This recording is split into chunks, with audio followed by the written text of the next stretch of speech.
We're live. We're live, and it is just now 5:15. All right, good evening. Welcome, everybody. This is a budget workshop. Today is May 29th, 2024. Is that right? I guess it is. May 29th, 2024.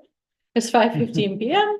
Around the table, we have Councillor Trimble, Councillor Dean, Councillor Fish, Councillor Schaefer, Councillor Hawes, Councillor Fournier, Councillor Yakabaga, myself, Councillor Chair Pelletier, and Finance Director Dave Little.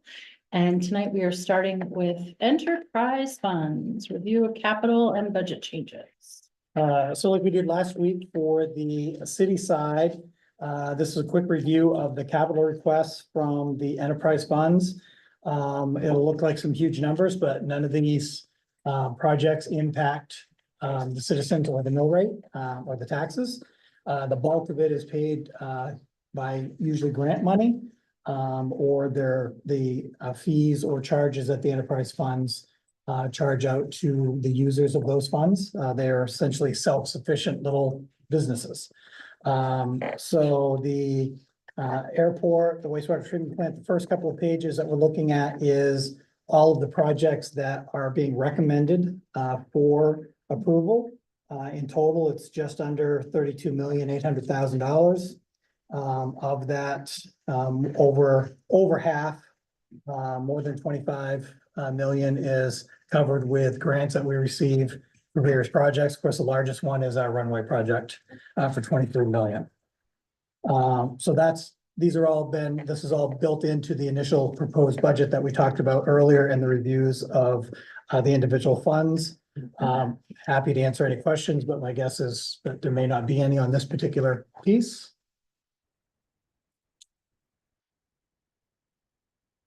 Seems like a I'm gonna good move on. guess. All right. So the next page is the capital requests that were not being recommended for funding.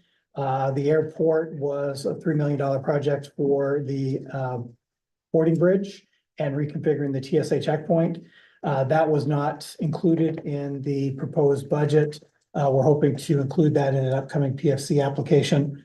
So we didn't want to build that into other funding until that application was completed. We're hopeful that that will be able to handle the bulk of the work on that project. Bass Park had three small items totaling $45,000 that was not included in the funding.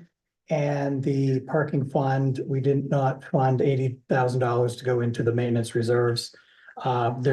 There are going to be some changes. Bass Park and the airport had some changes in their budgets that we're going to talk about in a minute, which will impact this. This was the items not recommended for funding in the initial pass-through from the city manager.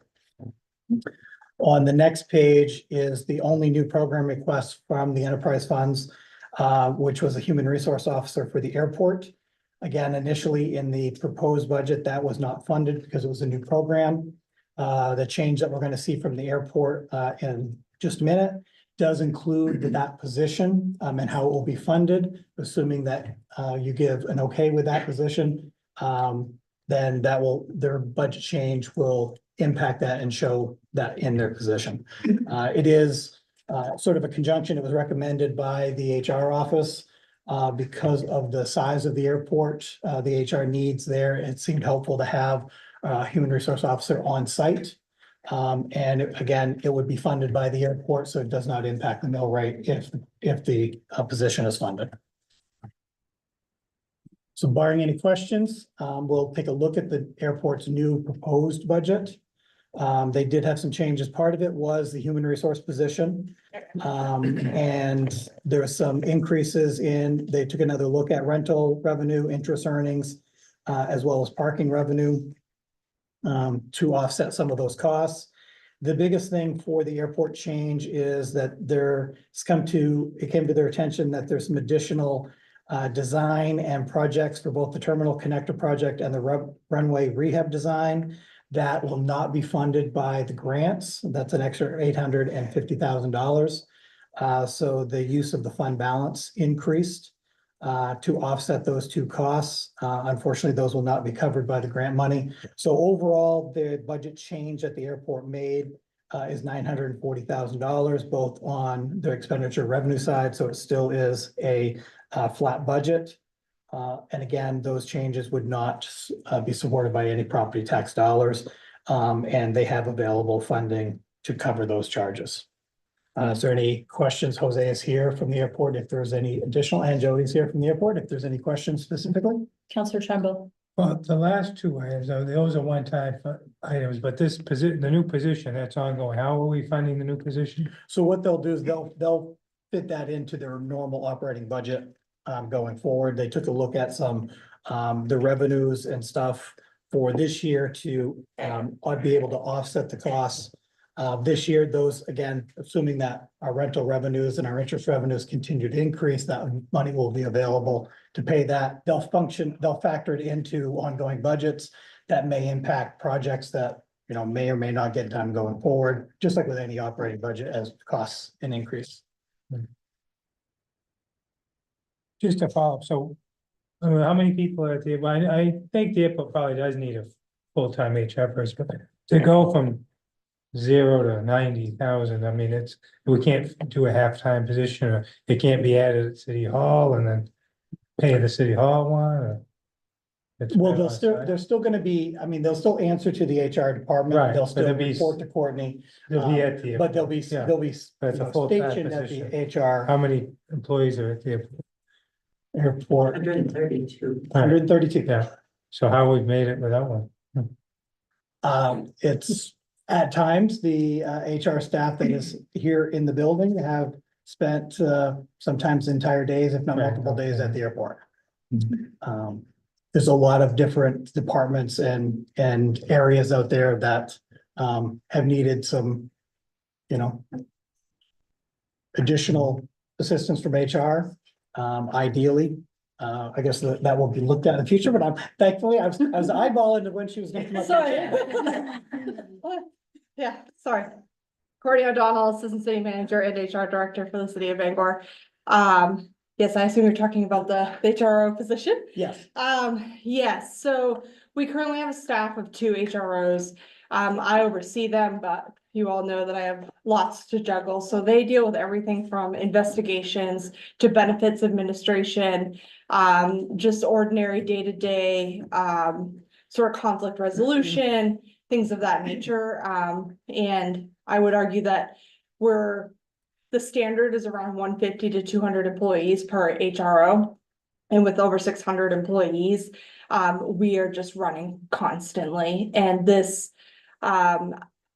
third position will really allow us to be more proactive as opposed to reactive to issues within our workforce, and also give better support to our department heads that are trying to make changes, positive changes, and offer more leadership and training, because that's stuff that we can do, but it tends to go by the wayside more often than not, because other things like investigations and whatnot tend to eat up a lot of resources. So our goal, especially with rolling out of the HRIS system, in conjunction with this third position, is to really better position ourselves to better support our employees and their needs and resources, and to give folks more tools to be successful in their jobs. right. And I will say, even though the primary point of the position is to support the airport, that doesn't mean that we can't pull that position back as needed, Right. as we do with other shared positions with the airport or other Yeah. funds, that if we need support here at City Hall or one of the other departments, we can Yeah, pull this that- position in. That position will still report to me the Right. same as the other 2, and I will have more flexibility in terms of, like, if something blows up over here, for example, I can better move folks around to make sure that the needs are being met regardless of where they are in the city. It's just the airport has a lot of divisions and over 100 employees themselves. And they're making a lot of good strides toward improvement in a lot of areas, and so they could use more direct support in that way. But especially with new folks, there would be a lot of cross training across the city and things like that as well. 6 or 7 of our 13 unions, Yes, 7, Seven. actually. so half of They our. have half our unions are at unions the are just at the airport. Thank you. Counselor Schaefer. Well, David answered my main question was, can it be shared? And my other thought was just that, in addition, I feel like that's a good person to maybe also be available to public works employees or the bus barn, or that, like, that sort of the west side. Oh, sure, yeah. And so as long as it's being shared and as a resource, not just for the airport and everything, I think it makes a lot of sense, especially with the unions, because how many unions are at Public Works? Just one Just actually, one. but Fleet has their own, Community Connector has their own, so Right. there's lots in that little pocket. Exactly, so I think it makes sense, and I also feel like the airport deals with the public in a different way than some of our other departments might, so. Yeah. Makes sense to me. Other questions? Okay, Thank you. So the next changes are a few changes, from Bass Park. They reviewed, what they had initially put in the proposal, and, modified a few things. There's not a huge change. It's only about $8,600 on both sides of revenues and expenses. Looking at some of their, historic and actual expenses, and where there are to date, they did some small increase in some contractual services, supplies, licenses. But on the same side, they took another look at ticket revenue and event revenue and increased those. Because of those increases, it is essentially a drop in the transfer from the reserve on our side to help balance their budget. So overall, it's about $8,600. The bigger change with Bass Park is that on their capital plan, which is on the next page, is they found some additional money that they could use for the carpeting of the grand ballroom. It was approximately about $100,000. So with that, they had requested that we fund the three items that we just talked about not funding, which was about $45,000, and increased some of their IT improvements that they're working at. We're buying new switches and doing new fiber connections and trying to upgrade their equipment that's starting to age. So it changed their capital plan a little bit, but overall it was actually a net decrease in the capital plan, even though we added some stuff back. So those are the changes for the Bass Park Fund. Not significant, but wanted to bring it to your attention from the proposed budget. questions and comments?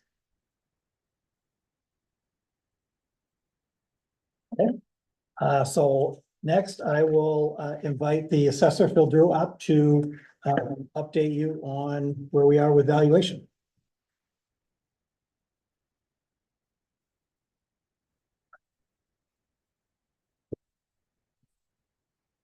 Thank you very much, Phil Drew, City Assessor. We just have a few points to cover tonight. Each year in June, I usually give you an idea of what the housing stock, how it's changed over the previous year. So this year, we pretty much in April, we had 46 homes that were nearing completion. We had 113 dwelling units that were complete. And we only had over the year, we only had 6 units total that were either demolished or removed. And we had 94 dwelling units that were totally remodeled. So we're either building new or remodeling our housing stock. So it looks like we made some good moves toward additional good housing in Bangor. In the valuation trend, it's interesting to see that in single family residence homes, which are condo and single residence homes, the median sale price in 2024 was $264,000 in the first quarter. And in 2023, it was about the same median sale price of $262,000. But we did make some sizable valuation changes. The average change, I think, was probably 9%. Interestingly, when I looked at the FHFA home price index, so in the fourth quarter for Bangor and Penobscot County of 2023, it actually showed an 8% drop in housing prices. And then they just published the first quarter of 2024, and it showed an 8% increase. So somehow those 2 3-month periods kind of probably leveled off. And so when we look at the recent sales, so we've made our adjustments using sales through June of 2023. And then if we just look at the sales in the first quarter of 2024, we had 40 residential homes that sold, and the median assessment was 86%. The condo PUDs, we had 5, so the median assessment was 86%. And again, this is using the April 1st, 2024 proposed value and the most recent sale price.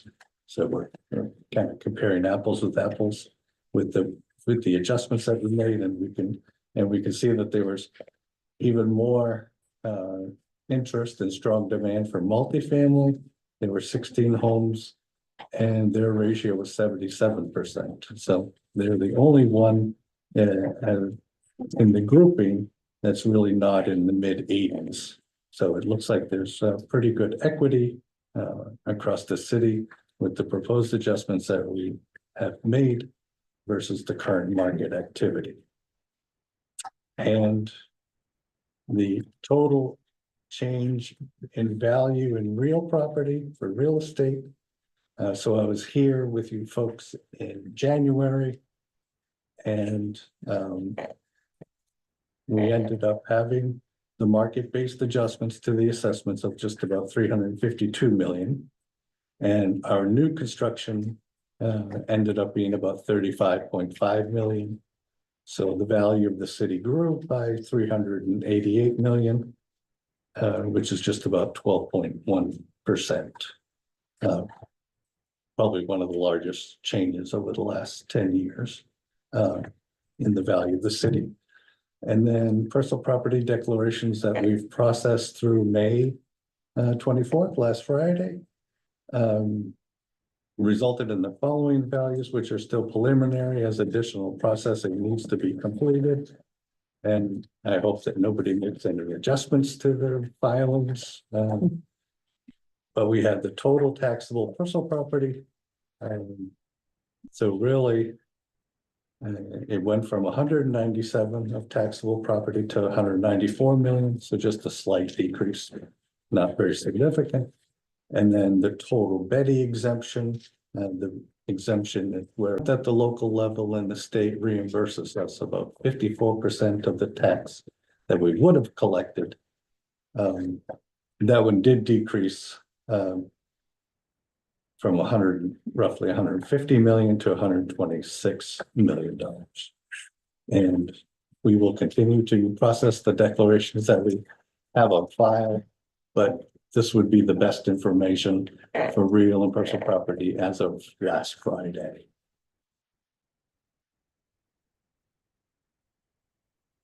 What questions do you have?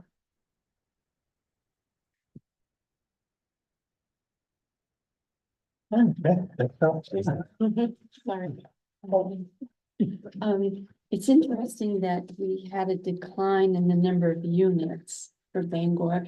Do you think that, because I know in the state, we just got our state stats, and the number of units are up statewide almost 8%. Do you think it's because of the lack of inventory maybe for Bangor? Well, it's surprising because like right now, when you go mainlistings.com, there are about 70 listings, which is probably 10 or 15 more than just 6 months or 8 months ago. So there tend to be more listings, but definitely in the first quarter of this year, they just fewer closings during that time period. And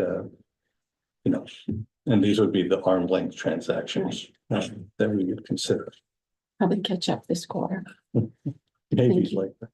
Thank you. Councilor Schaefer? I was gonna say, I mean, it's 15%, but it's only 8 houses, so it's not, so I feel like it's based on the size and I think most people look to move in the spring when it's not mud season, but it's just interesting because I was pulling up the main housing data. And the last time that housing was affordable in Bangor was 2000, but I was looking at the median sales price and trying to figure out, like, we've been in our house 20 years this month, and we were just walking around our house like, wow, we've been here 20 years. And our house was basically right at the median home price 20 years ago. at 120,000. And but even 5 years ago, the median home price in Bangor was more than 100,000 less what it is now. So it just, if you look at like, I think we all know it's gone up, but it's really striking to look at the past data and see how rapidly it's gone. Yeah. That, you know, it's gone up. It took 15 years to get for my house to be worth like 50,000 more, and then 5 years to be worth 100,000 more than that. So it's just an interesting data. Thank you very much. Thank you.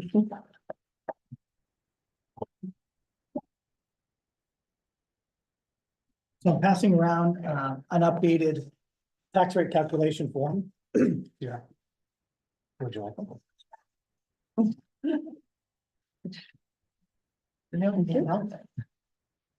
See. So the first page shows the original in your budget books. City manager's proposed budget had the mill rate at 1920. Going in and looking at various pieces of the budget, where we are with trending for current revenue collections, and other pieces where we thought we might be able to save some money. We've been able to bring that down to 1860. Roughly a 55-cent drop in the mill rate. However, because of the valuation changes, it would be an increase in the average residential tax bill. Originally, that was $432. We have that down to $299, which is roughly a 7.8% increase. The pieces that we used, which is on the next page, to determine and get to that number. We went through, as the originally proposed budget is done in April. We also had a lot of vacancies at that point. So we went through and looked at employees that have been hired since that point and updated the budget based upon what deductions they took and where they are on the pay scale and that type of stuff. So that ended up being a reduction of $47,000 in expenses based on what they went in at versus how we budgeted them as vacant positions. We looked at line item changes throughout the city for where we may be on certain revenues. We looked at building permits, interest earnings, and various things, and adjusted revenue by 535,000. We kept general assistance as a separate line item so that you can see, because general assistance has both a expenditure and a revenue piece based on our past few years of general assistance. And even though it's starting to increase, we're still significantly down in what we've been needing to spend. So we felt comfortable dropping the expense side on general assistance, but that has a corresponding drop in the revenue as well. It's a 70% reimbursement rate. So that dropped both pieces there. And then the valuation numbers that Phil just gave us are what impacts that next section. It's our TIFs, our credit enhancement agreements, solar exemptions, the Betty reimbursement, the homestead reimbursement, all are impacted by value. They went both ways. Some were negative to the overall mill rate and some were positive. And they released a new projections for revenue sharing from the state earlier this month, showing that we'll get an additional $50,000 in revenue sharing. So we factored that in. So when we do all that, that is what got us to the 1860 and the 299 for the increase in the tax bill. What is not in there currently is essentially the two new programs that are outstanding items, which are the Placer AI and the events calendar for the Cultural Commission. If you choose to add those into the budget, it would increase the mill rate. Each of them is essentially a penny and $2 on the overall tax bill.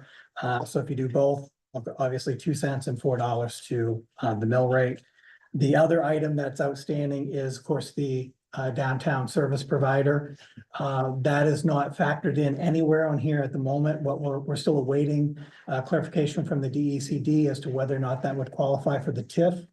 The concern, of course, is that if it doesn't qualify for the TIF, we have to find another way to fund it. And once we start the program, it's very dangerous to start using. If we use one-time money to like ARPA funds to fund it this year, if it's not if it can't be included as part of the TIF to be funded going forward, we're just kicking that problem down the road, and next year we're gonna be having the same conversation as where do we find 340, if not 426,000 to fund that.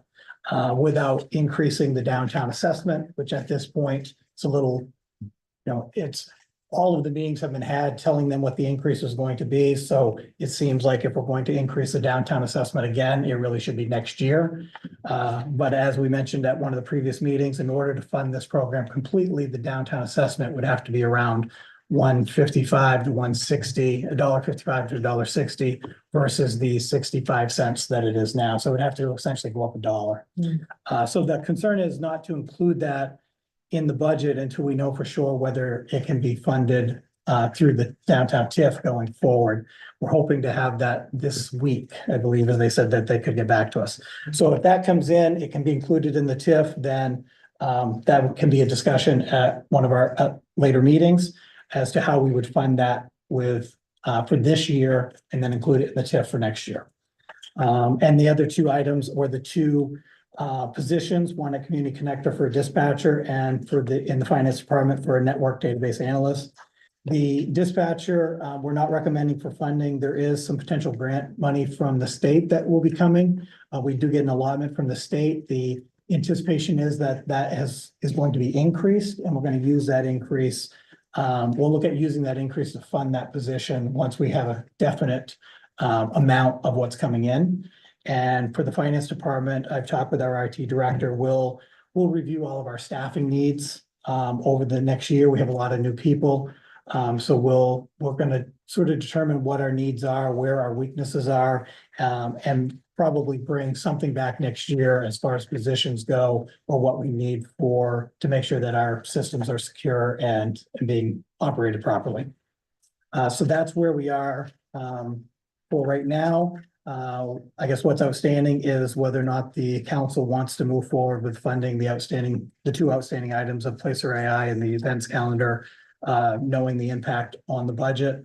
There is still a little bit of time. There may be some valuation changes, as Bill said, with personal property. Real estate is sort of fixed. Don't know if that will go either way. But we've pretty much reviewed and looked at and changed everything that is comfortable that we can change in the budget right now without looking at cutting positions or cutting services. Yes. Did we Counselor Dean. reduce the amount of the cultural commission events calendar? We did not, mailing? we looked at the mailing piece. The concern is that their hope is to send a postcard or some type of mailing to all Bangor residents. Problem is our tax bills and our sewer bills don't go to all residents, they go to property owners. So renters would not receive anything, Mhm. and about roughly 35 to 40% of our property owners don't actually live in Bangor. So those bills would be going to other states or other countries. So they wouldn't be accomplishing their goal of reaching the Bangor residents that would be using that. So we didn't back off. It was only about $6,000 in postage, so we didn't reduce that because they would still have to find another way to contact those people where you can use a mailing service to actually send it out to every mailing address in Bangor, which we don't have that information. Thank you. Counselor Trumbull? When we first got the budget, I mean, it just here a nickel increase on the tax rate sounded good.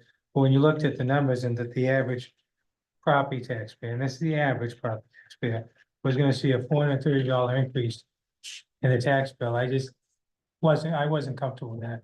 Now that we're down to $299, I think that's reasonable.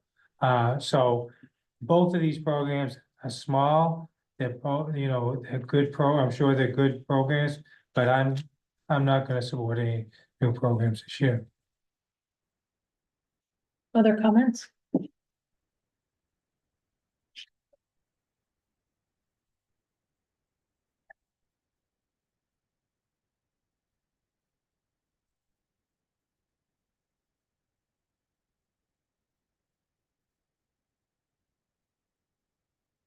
Counselor Fortner. Up or down vote on cultural commission and the planning. Yeah, is this the point at which you want us to give direction on that, or should we Yeah. wait until? Yeah, and I think the direction is to many of your points is the initial budget was jarring as the potential impact of the average residential homeowner. So yes, direction as to, do you want us to include the new programs, but also are you comfortable sort of where we are? And if not, it would be helpful to know where you would prefer to be. Not that we would not prefer to be at zero. So let me rephrase that. Understood. Where can we reasonably be?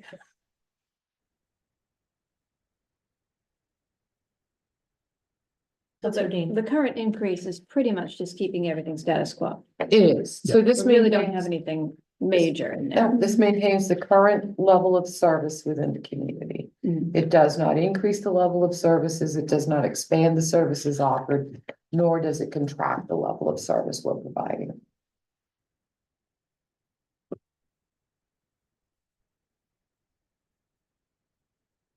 I have a question, please. So did you have a conversation with the Cultural Commission about not funding this program? That's, No, the conversation. So they is don't not- have an idea about, that will not be funding this, or what are the other options for them if we're not funding this? if you, I mean, that's a decision for the council if you're gonna fund it, so. If you decide not to fund it, we will work with this cultural commission to find out if there's a way that we can support some amount of effort through. I think that, we could likely find the marketing money, for example, to do a $6,000 mailing.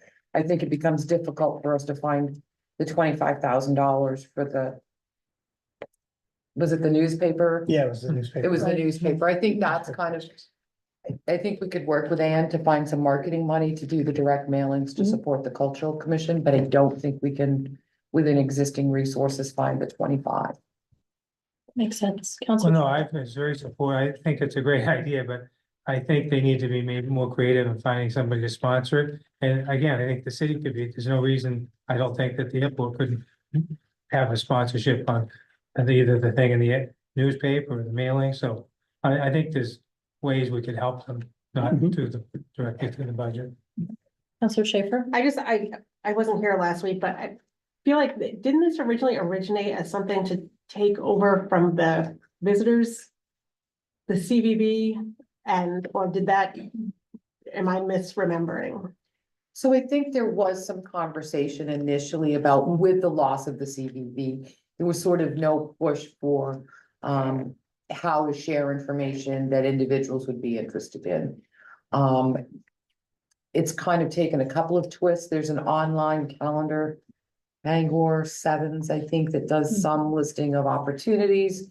I know the downtown just expanded their website to updated that to include some, but nowhere was it in print, I think was kind of the. Right. What was the prior chair that was, or board member, committee member that was really very advocating for making sure the cultural. Oh, Emily commission- Bean was Emily very Bean. active. She passed away. Correct.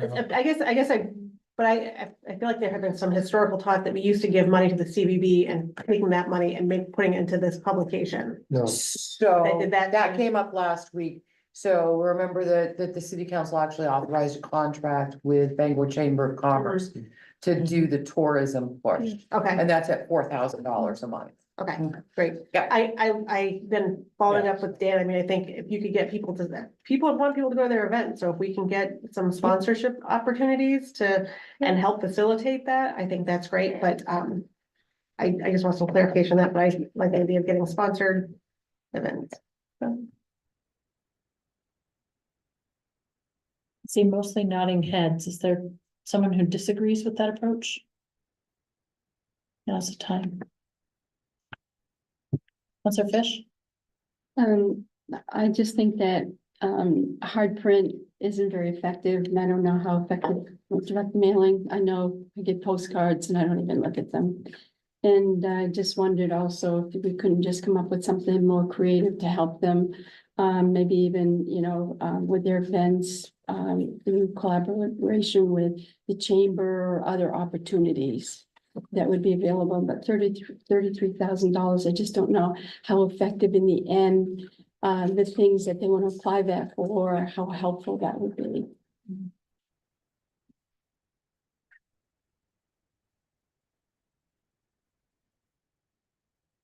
Okay, so it sounds like I don't see any disagreement. Sounds like everybody's out. Okay, and then Placer AI.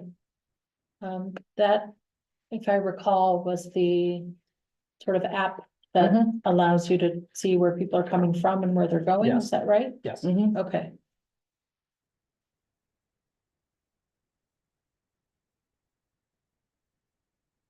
Discussion on Placer AI? I mean, again, this sounds great. I mean, I don't know if it was 5 years ago, what year we bought this. We bought this Bangor thing that Mall. was gonna be help them all, and but we spent a lot of money on it. It was gonna help everybody in Bangor, everybody could use it. I don't know if anybody used it, so, you know, it just reminds me of that.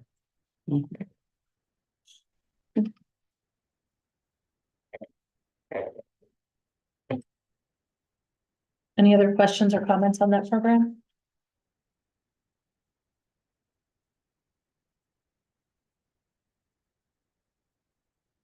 Okay.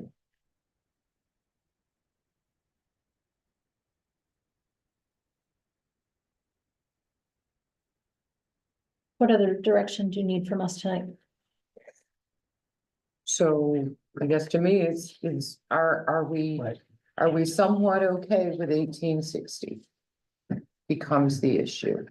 Otherwise, if you'd like to be lower than that, I will go back to the department heads. And come back with a reduction plan, but a reduction plan will result in a reduction of services. There is no way to maintain the current level of services. At a Counselor lower Schaefer? rate. I think we need to maintain the level of services that we have, especially since we've been, setting aside the Street Plus, we've started some new services that we'd like to see get some traction and see if those help some of our ongoing issues. So I am good with the 1860. I would agree. I mean, the city's not immune from increases in wages, increases in insurance costs, increases in utility costs, so these are just increases everybody's seeing. I mean, it doesn't, I'm not gonna be, I'm not jumping up and down saying I'm gonna be thrilled to be paying a lot, a ton more money in taxes because we pay a lot of taxes, so, but it's, I think it's reasonable, considering what everybody's facing. Counselor Haas? I would have to agree. I'm not wild about 1860, but I think if we start cutting into that, then it's really gonna impact the citizens, not only, in services and things that they need from us. So I would say go with what we have at the 1860. It's wise to cut out the two new programs. I mean, those are things we'll have to do without, but nobody wants to pay more taxes, but at least it's half of what it could have been. So I can live with it. Counselor Dean? Just historically, when there is an increase, I know that you get a lot of correspondence from our citizens. And obviously, they always want to see things done, but it's difficult then to have to pay for all these things. Mhm. Are you confident with this budget that this addresses all the needs of the city and our citizens and everything they've been expressing to you over the last 12 months? Somewhat, I mean. That's a bit of a. Everything is a big It's a burden. bit of a, so, what I do think is I think it meets the needs of the majority of our citizens and provides the services. And the level of services provided, we can find the people for certain areas that these citizens expect. I think you heard, so interestingly enough, what I heard over the winter months is while I recognize it wasn't a typical winter. But what I heard for the first time in several years is people being, wow, Public Works really got to the roads this year. And that's the difference it makes from having a competitive wage, from having a competitive benefit package and being able to attract and retain employees. What we do is so employee centric. We just don't get to go make a widget and convert it to a person. What we do is dependent on the delivery of personal service. And I think what this does is it allows us to continue to invest in that workforce to provide the best product and service we can to the residents.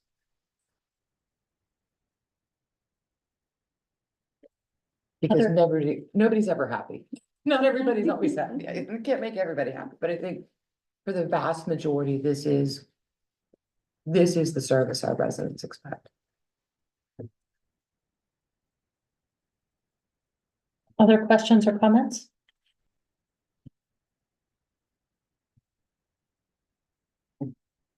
Given everything that we are attempting to accomplish this year, this seems like a very reasonable and relatively modest increase. Especially given, you know, the places in which we are trying to, as you said, attract and retain a workforce who can deliver the level of service that people live in Bangor to be able to receive. So I appreciate each department head doing their best to figure out what that balance looks like, to help us move forward and still continue to have Bangor be one of the most affordable places for people to live if they want to live in the city.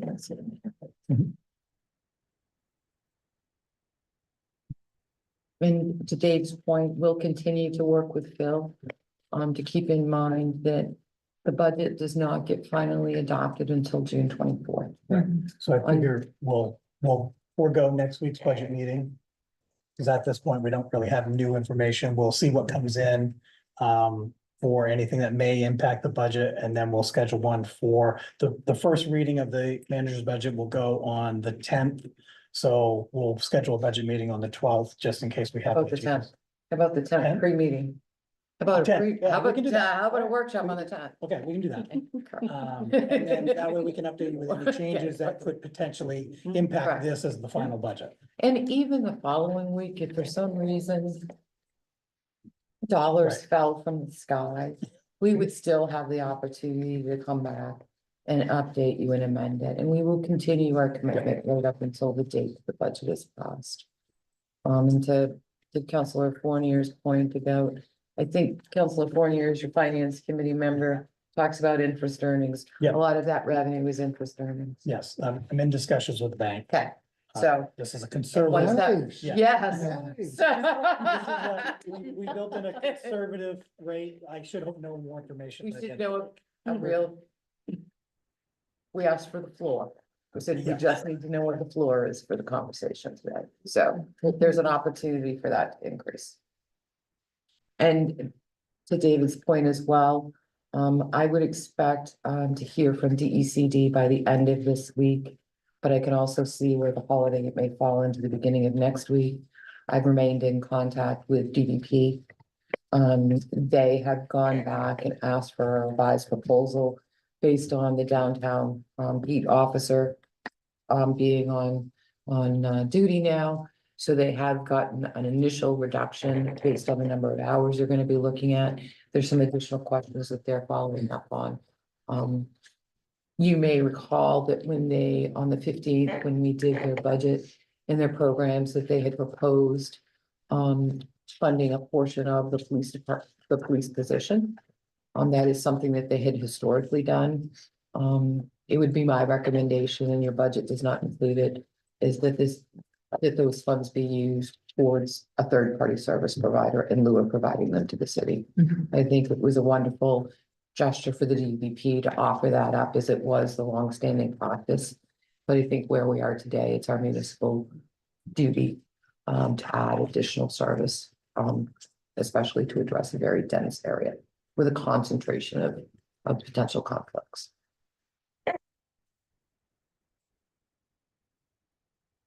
And I have talked to the DVP that we'd be looking for the 10th to come back for that discussion.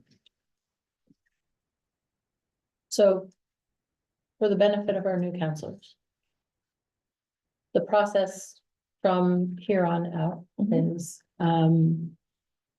we're going to have at least 2 weeks at city council meetings for public to offer comment on the budget as well. And they will tell us where we got it wrong, which is exactly what they should be doing, an informed citizenry. What other opportunities can we, will we have, or can we use to publicize this information so that the public is well informed ahead of the day that we're going to vote on it? Sure. So I think it was it 2 years ago, Courtney? I'm thinking that we did sort of a little synopsis of the final budget. based on all of the changes to date. So we're happy to put that together and put that out as well. So that we do try to share all the information, because it can get a little weedy. But for some people, it's not weedy enough. So, we'll pull something together. What else? Not the best news. No more Wednesday meetings. Well, at least one. Two, Why one? Yeah, two. we got back next week. Moving the 12th to the 10th, there's two. What other questions, comments, thoughts on the budget?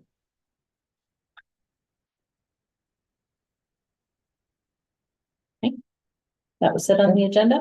Yep, thank you. Thank you very much.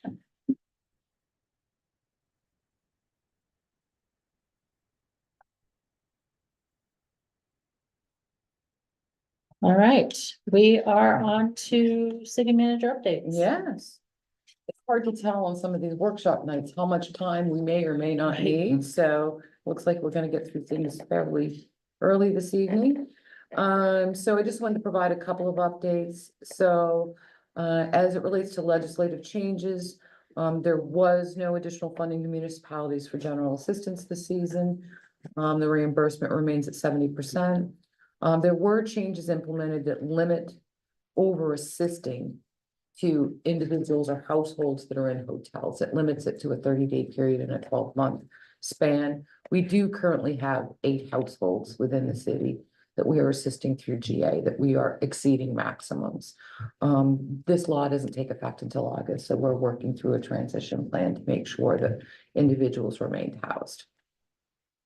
There was, as we know, well, I hope we know, there was $7.5 million over a 3-year period, $2.5 million a year of funding approved that target the 5 low barrier shelters in this state. That funding is going to flow through Maine State Housing Authority. And it is currently the 5 low barrier shelters have their own work group, and they're determining an allocation method. And that allocation method will come back to Maine State Housing for discussion. They anticipate that will likely be available sometime in August as well. If you didn't see, last week there was an announcement from Maine State Housing that Bangor Housing Authority was awarded $6 million in what's referred to as LIHTC, low income tax credit housing. It is the means by which very low affordable housing can get financed in this state of Maine. It is one of the most competitive processes, so we were pleased to see the Bangor Housing had been awarded funding this round. This will be for phase 1 of Sunset Avenue. And that will be 50 units, 50 one-bedroom units of senior housing. They already have the property that they acquired from the University of Maine Augusta for phase 2. And they will be planning to submit an application later this fall for phase 2. And to back up a moment, recall that Penquist was allocated LIHTC money for the Milford family housing. So we have 2 affordable housing projects well underway. I'm talking to Bangor Housing, they expect to break ground this fall. I happened to it came up in a different unrelated meeting that I was on with representatives from Maine State Housing and the Governor's Office on Governor's Office on Policy, Innovation in the Future. I have to say the acronym first. And what they did share is that the city's contribution or commitment of $2 million of ARPA money actually allowed the project to score as high as it did. So it actually added points to the score and likely helped make sure that this project was awarded funding. So I thought you'd all want to know that, because that's a huge win. That is a huge win, because typically none of this happens north of Auburn, That's correct. and it's always been Portland South. So this is great. And again, it shows what the commitment we can do as a partnership if everybody puts in a little bit, and how it may leverage additional funds. So I thought it was something you'd all be really pleased to hear as you spent a long time going through ARPA ARPA applications. And we're not done yet. To see it come back, so I thought you'd be glad for that. They also, just so you know it, so when I was talking to Mike Maya, he said, oh, we're also getting, they're getting ready, to renovate what they're referring to as their opportunity center, which was their prior administration building. They've gone to a hybrid work from home. And it is going to be a building that houses all resident services and be the new home to the Boys and Girls Club. So that was, I figured you'd like to know that as well.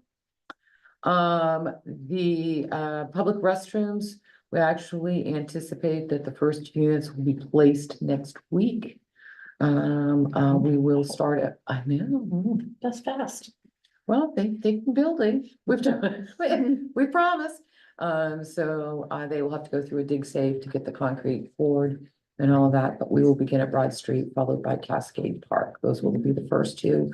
And then the contract will move on to, the servicing will begin and the contract will move on and continue on with the construction of the new units, of the additional units. So that was that. Earlier today, well, yesterday, late yesterday, we received a request from, this is the Healthy Communities of the Capital Area and the Maine Youth Obesity Prevention Project. They'd like to do a needs assessment. It's a critical step towards addressing youth obesity in our state. Obviously, it's a pressing public health issue.